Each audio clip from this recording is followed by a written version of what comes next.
Good morning everybody. Welcome to our Wisdom from Bible.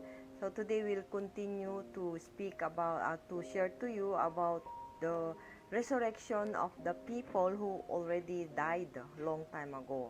So in the previous video, we have already explained or we have already shared to you na pati yung mga namatay na ng mga tao noon o kaya yung mga disipulo ni Jesus Christ ganyan lahat sila until now they really wanted to go to God, no, maski nandun na sila sa spiritual, they will still do their magagawa pa rin sila ng paraan para makadating sila sa closer to God, ganyan. Kasi di ba even the time of Jesus Christ, when Jesus Christ died, he said to the theft on the right hand, sabi niya, from now on you will go with me to paradise, ganun, di ba? Paradise ang sabi niya. So hindi kingdom of God. Anyway, we will talk later about the kingdom of heaven and paradise. But sa mga panahon din ni Moses, kaparehas ni Moses, Abraham, gusto din nila makadating ng kingdom of God, kingdom of heaven. So, meron din silang paraan. God already prepared. God also has a plan kung paano sila makadating doon sa higher level. So, kaya nga noong mag-resurrect si Jesus Christ, yung may Bible verse doon, 'di ba? Nabasa natin. Let's look at that one. Dito. At that moment, the curtain of the temple was torn in two from top to bottom. The earth shook, the rocks split, and the tombs broke open. And the bodies of many holy men, the bodies of many holy people who had died were raised to life. They came out of the tombs after Jesus' resurrection and went into the city and appeared to many. So ito yung isa sa mga Bible verses na the holy people, the holy men in the time sa mga before the coming of Jesus Christ, they were raised to life. Pero ito nga, we have to understand nga na hindi nga physically na dumating sila. So bali, gusto nilang they want to, sabi nga dun sa previous video natin, that the Lord will come with thousands and thousands of holy men. Kasi nga, di ba, gusto din nila magka-benefit sa mga ginagawa ng Diyos sa panahon na yun. They will cooperate. They will do their part. Also, tutulong din sila kung how can they, para sila ay mag-grow spiritually. Kaya sila dumadating dito, especially during the last days. So, ganun yung ginagawa ng mga spirit people. Okay.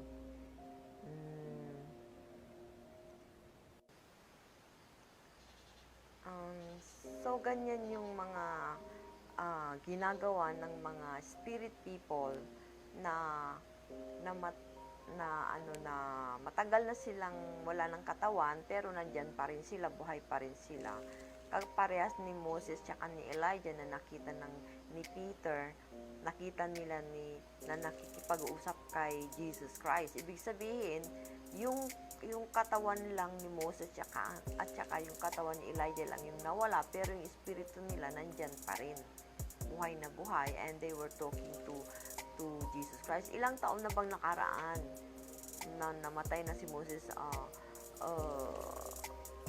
Namatay si Moses siguro mga 1,600 years after the death of Jesus Christ, after the death of Moses, na nagdumating si Jesus Christ. Pero thousands of years nang buhay si Moses, 'di ba, sa spiritually.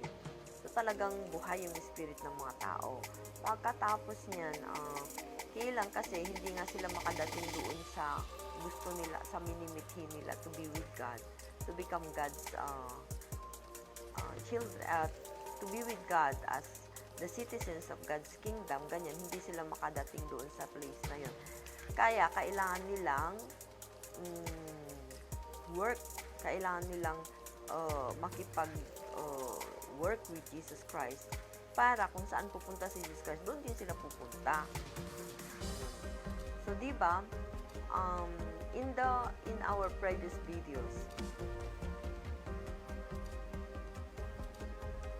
sa mga previous videos natin, we have already clarified that our spirit will grow sa pamamagitan ng, ano ba yun, yung air ng spirit natin is God's love, yung sunlight ng spirit natin is God's truth, at saka yung food ng spirit natin are the elements that comes from the physical body through good actions. Good thinking, good actions, mga ganon, good words. So, sa pamamagitan ng mga yan na ginagawa ng katawan natin, mga physical senses natin, nakakapagbigay tayo ng pagkain sa espiritu natin. Kasama, dagdag doon sa air at sunlight ng spirit natin, which is the love of God and the words of God. Ganun. So, nabubuhay yung spirit natin ng ganyan. Ang problema niyan, kapag wala na yung katawan ng tao, sino pa yung magbibigay ng food? So, meron siyang air, meron siyang sunlight. Okay. Kasi, continuous naman siyang pwedeng maniwala sa words of God. Maski patay na siya, di ba? Pero, paano yung pagkain niya na which is similar to the water and food for our physical body? Maski ang katawan natin ay merong air, merong sunlight, kung hindi naman tayo umiinom at hindi naman kumakain, mabubuhay ba yun? Maski hinga, okay, humihinga ka, meron kang light, you don't drink, you don't eat food, mabubuhay ba yung katawan natin? Diba hindi rin? Ganyan din yung spirit natin. So, maging stagnant yung spirit natin pag nawala yung katawan natin. Because our body is giving some food, which is called, we call it vitality elements for our spirit. Pag wala na yung katawan natin, hindi na mag-grow yung spirit natin. So, ganun din yung spirit ni Moses tsaka ni Elijah. Nag-grow yung yung spirit nila, pero hanggang doon lang sa lower level. Sa, we call it form spirit world, hanggang doon lang sila nakadating. Kaya, ang gagawin nila is to work together sa mga sumusunod kay Jesus Christ, or to work together with people who can go to a higher level. So, babalik sila. Bali, dito lang naman sila eh. Ang babalik, ibig sabihin, they will work. They will find people para yung katawan ng mga taong yun, makishare sila sa vitality elements ng katawan ng taong yun. Para, kung yung taong yun na may katawan ay pumunta sa higher level, pati yung spirit nila ay makaka-receive ng vitality elements from that. We call it returning resurrection. Kasi gusto din nilang maka-receive ng benefit. Kailang wala na silang katawan. So, ang gagawin nila, maghahanap sila ng katawan ng tao na pwede nilang cooperate with, to join together sa mission niya, para kung na-fulfill niya yung mission niya, they can also benefit. Ganyan. So, mabubuhay din yung spirito niya sa pamamagitan ng taong yun na may katawan pa. Ganun. So, yan yung nangyari din sa panahon ni John the Baptist. Tingnan natin dito. Jesus Christ said that John the Baptist is Elijah. Also, before the birth of John the Baptist, nung hindi pa na ipapanganak si John the Baptist, hindi pa nga siya na-conceive, sinabi na ng angel, si Gabriel, sinabihan na niya si Sakaraya, na tatay ni John the Baptist. Sabi niya kay Sakaraya, the spirit and power of Elijah will be upon that child. Ibig sabihin, si Elijah na matagal nang namatay, makikipag-cooperate siya doon sa batang yan, kay John the Baptist. Kaya nga sabi ni Jesus Christ, if you are willing to accept it, sabi niya, basahin natin sa Matthew 11:13-15, sabi niya, for all the prophets and the laws prophesied until John, and if you are willing to accept it, he is Elijah who is to come. Whoever has ears, let them hear. So di ba ganon?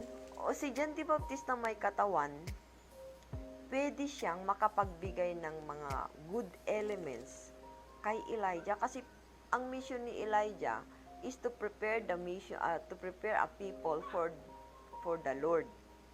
Tapos si John the Baptist din, nung sinasabi niya, anong mission mo? Anong trabaho mo? I am here to prepare a people ready for the Lord. Ibig sabihin, parehas lang sila ng mission. Elijah, itinutuloy niya yung kanyang mission na hindi niya natapos sa pamamagitan ni John the Baptist. Kaya, si John the Baptist yung Elijah. So, ibig sabihin yan, the spirit of Elijah is working with the body of John the Baptist. Ganun. Makaka-receive din si Elijah ng mga elements from the physical body, from the works of John the Baptist. Kung gumagawa ng kabutihan yung katawan ni John the Baptist, nakaka-receive din siya. Through that, sa pamamagitan niyan, mariresurrect din siya. Okay, so, yun yung meron pa ditong Bible verse doon sa Matthew 27:51-53.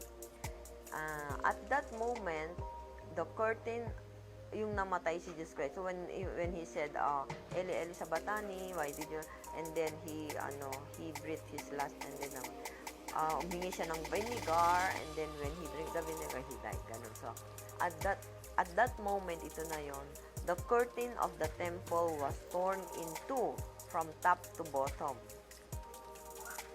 The earth shook, and the rocks split, and the tombs broke open, and bodies of many holy people who had died were raised up. Marami daw na namatay na noon ng mga holy people, ibig sabihin yung mga sumusunod sa God, who had died were raised to life. Nabuhay sila ulit, sabing ganon. They came out of their tombs after Jesus' resurrection and went into the holy city and appeared to many people. So, ito din yung yung sinabi doon sa prophecy na pag dumating si Jesus Christ, many thousands and thousands of holy ones will be with Him. So, yun nga, sabing ganun, lumabas daw sila sa tombs. Na-explain na natin yan na hindi naman talaga sila lumabas sa kanilang tombs with their physical bodies, di ba? Hindi naman talaga sila, yung long time ago na na-decompose na katawan nila, nag-form ulit ng katawan nila, hindi ganun. Walang nangyaring ganun. Kundi, spiritually, doon sa lower level na nakapuntahan nila because of following the 10 Commandments, their spirit grow into a certain level, and that spirit went to that lower level ng spiritual. Na-open yun. Ganon. Na-open yung dark place na yan, and they went to a higher level. To receive life, para ma-resurrect sila through Jesus Christ. Yun yung yung ibig sabihin diyan, mga brothers and sisters ko, no? So, yung ganitong mga nangyari noon, hindi talaga nangyari physically. Hindi yan talaga nangyari literally. Spiritually yan, spiritually. Bali yung yung spirit kasi ng mga namatay na noon, nandun sila sa dark place, lower level of the spirit world. Nasa dark na sila doon, na-stuck up sila. When Jesus Christ came, it was open, and then many bodies of the saints who had fallen asleep or who were dead came to life. Yung life na yan, spiritual life yan. Diba? So, sa pamamagitan ni Jesus Christ, meron silang buhay. Ganun, nabuhay ulit sila. And, hindi pwedeng nangyaring literal ito. Kasi kung totoong nangyaring literal yan, and appeared to many, sabing ganon. Nakalagay ito, appeared to many. Kung totoong physically na nag-appear sila sa marami, dapat marami nagsabi, nakita ko si Moses, ganito yung itsura na, ganito yung sinabi niya, ganito yung preach niya. Sabi niya si Jesus Christ daw talaga ang Messiah, yung mga ganun, diba? Pero walang ganun. Not even one testimony about this was written. Kasi yung the Bible has thousands and thousands of manuscripts regarding Jesus Christ, ganyan. Ang dami nilang sinulat, marami nagsulat talaga. Merong pro, merong against. So, maski against, sinulat pa rin nila. So, that is still a proof na nandyan talaga yan, na totoo yun. Maski negative, maski galit sila kayo, sinulat talaga din nila. So, maraming mga manuscript to prove that happened, totoong nangyari yung nasa Bible. Ito, meron ba? Maski isa, wala. Maski isang sinalita ni Moses nung nabuhay siya mulit, wala. Why? Because this is spiritual life, resurrection na ng spiritual. As we have already mentioned in the previous mga videos natin. Okay? So, dito, isa din ito na nagsasabi na sila ay magkakaroon ng buhay. Papasok sila sa higher level. Kung ito yung level nila, nabuksan yan, pumunta sila sa higher level together with Jesus Christ. So, nag-work sila, Jesus Christ is again, and they were working together with Jesus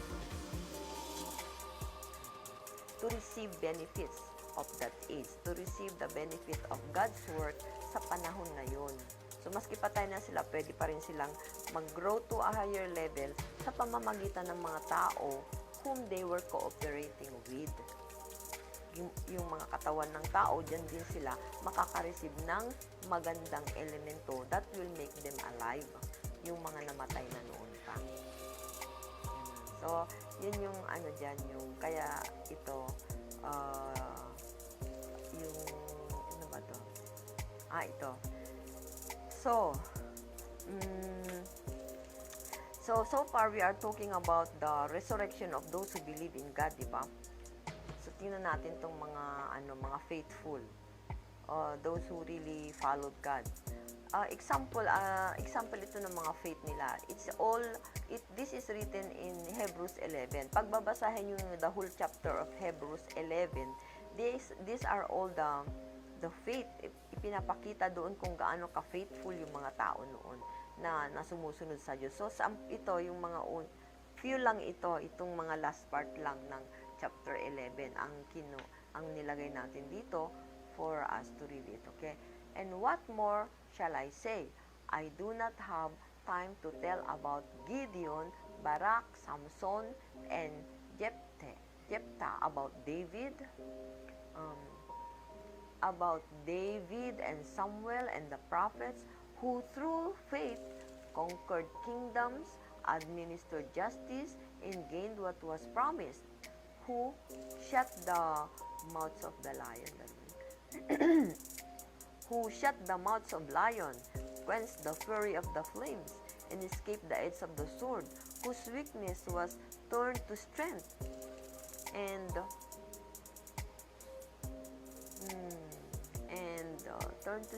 and who became powerful in battle and routed foreign armies.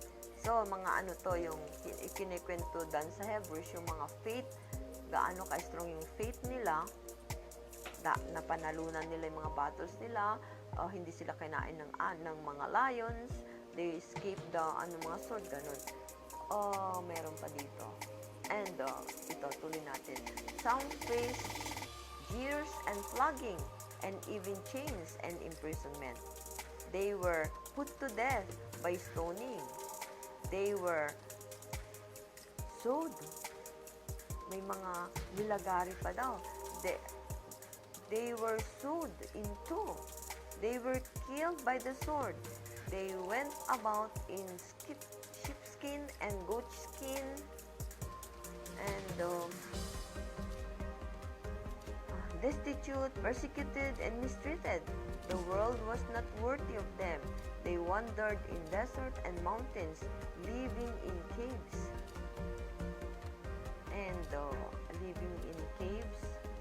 And in holes in the ground. So, yun, mga faithful yun. Ganun kahirap yung buhay nila noon. Tapos, these were all commended for their faith. So, lahat sila, they are very high ang regard natin sa kanilang faith. Yet, dito sa Hebrews 13:40, yet, none of them received what had been promised, since God had planned something better for us, so that so that only together with us would they be made perfect. So this is itong verse na to sa 11:39 to 40. It could be very, very mysterious pag hindi natin naintindihan yung mga principles ng resurrection. Kung paano na-resurrect yung tao at saka kung paano na-resurrect yung mga namatay na noon pa. This verse could be really mysterious. Kasi sabi niya ganun. They were all commended for their faith. Yet none of them received what was promised. Since God had planned something better for us, that only together with us, that they will be made perfect.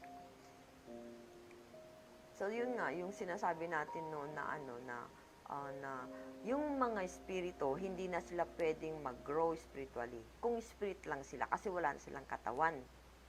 Ngayon,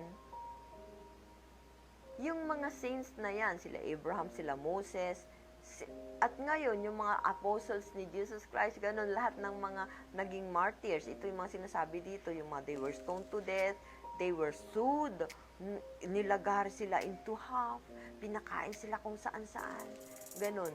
Yung mga yun, they did not receive what was promised. Why? Because God had planned something better for us, that only together with us, that they will be made perfect. So, anong ibig sabihin yan? Kung wala tayo na gagawa ng kabutihan na susunod sa Diyos, yung mga tao din na gustong maka-benefit from our good works, they will not also receive benefits from the time natin, sa time natin ngayon. So, this is really very napaka-importanting Bible verse to understand, for us to understand. Especially kung gusto nating tulungan yung mga ninuno natin. Anong gagawin natin if we want to help yung mga natin, mga namatay ng mga ancestors natin. Kasi God has planned something better for us, that only together with us that they will be made perfect. So, napakahalaga ng katawan natin kasi hindi lang yung espiritu natin ang inaalagaan natin ngayon, kundi pati yung mga espiritu ng mga matagal nang namatay na mga tao na gusto ring pumunta sa Diyos, gusto ring pumunta sa kingdom, sila din ay umaasa sa katawan natin. Kaya yung katawan natin, makaisip ng maganda, makasalita ng maganda, makagawa ng maganda, magbe-benefit yung mga spirits na dyan na gustong makakuha ng good elements sa atin. So, nilagyan ko ng na itong Bible verse na to, because this is really very important. Nilagyan ko ng ganun. So, sa Hebrews 11:39 to 40, sabi nga, the saints of the Old Testament age, were all commended for their faith. Yet, none of them received what had been promised. Ano yung promise? For them to enter God's kingdom. Since God had planned something better for us, sino yung us doon? Men with physical bodies. So that only together with us would they be made. Would they? Sino yung they doon? Yung mga saints of the Old Testament age. And the New, dapat nakalagay na rin ang New. The saints of the Old Testament age and the New Testament age. Tayo. That be only together with us, that they would be made perfect. So, sa pamamagitan ng natin, na sila ay pwede ring makapasok as citizens of God's kingdom. So, ganun yung resurrection ng mga namatay na ng matagal na. Yung mga nagpursigi talaga sila na makasunod sa Diyos. Magmula nung pang thousands of years ago, hindi sila makakapasok ng kingdom of God kung wala tayo. Only together with us that they will be made perfect. Kaya mga brothers, sisters, mga kapatid, isip-isipin natin yung kahalagahan natin ngayon, yung kahalagahan natin, yung katawan na to. Kasi kung gumagawa tayo ng kabutihan, hindi lang para sa atin nagagawa yun. Nakaka-share tayo sa mga good vitality elements para doon sa ating mga ancestors. At kung yung mga ancestors natin yan, ay mabigyan natin ng kabutihan para sa kanilang spirit, siyempre masaya din sila, di ba? At ibubuhos din nila yung mga goodness sa atin. Siyempre, tutulungan din nila tayo. Di ba? So, ganun yun. Kung gagamitin natin yung katawan natin sa kabutihan, hindi lang tayo ang magbe-benefit, kundi sila din yung mga gusto ding pumasok sa God's kingdom. Yun yung very important na role ng katawan natin. Okay? So, yan yung isi-share natin ngayon na the resurrection of the spirit men